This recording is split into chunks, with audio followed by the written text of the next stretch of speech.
Militer Rusia merilis rekaman episode penangkapan yang dilakukan prajurit kelompok pasukan Vostok.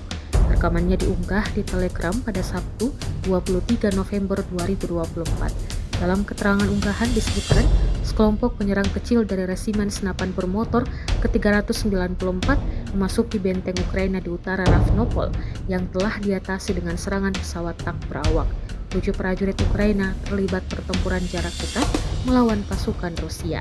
Namun akhirnya 4 tentara Ukraina yang ditahan dan digiring keluar parit oleh pasukan Rusia. Usai penahanan, tentara Ukraina dari jarak jauh sempat melepaskan tembakan mortir ke posisi tersebut. Dilihat dari intersepsi radio, Komando Kompi Angkatan Bersenjata Ukraina di daerah ini sangat menyadari penangkapan bawahannya sendiri, namun tetap memberikan perintah untuk melepaskan tembakan mortir, klaim militer Rusia.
Download Tribun X sekarang, menghadirkan lokal menjadi Indonesia.